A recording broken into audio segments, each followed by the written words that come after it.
En Russie, 20 millions de personnes vivent en dessous du seuil de pauvreté.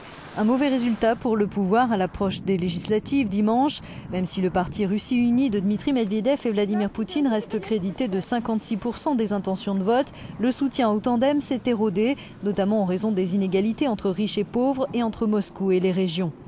À Kourgan, des médecins se battent contre une réduction de leur salaire déjà inférieure au minimum vital. Parmi les candidats locaux, on se dit conscient des attentes. La priorité de celui qui sera élu devrait être d'améliorer la situation dans la région de Kourgan. C'est le principal enjeu. Pourquoi nous affronter? Nous devons travailler ensemble.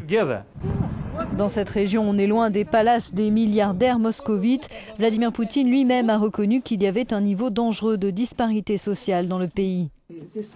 Certains vivent dans des conditions extrêmement précaires, comme ces familles, victimes du chômage et d'une inflation galopante.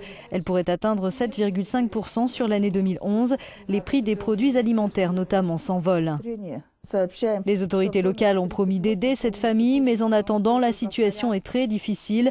Même chose dans cette autre maison, insalubre, où l'on tente de protéger les plus jeunes. On doit la couvrir avec une couverture pour qu'elle ne soit pas piquée par les moustiques. C'est vraiment dur pour moi, raconte cette femme. J'ai seulement 40 ans, mon mari m'a abandonnée alors que je suis sans emploi et ça me tue de ne pas pouvoir aider mes petits-enfants.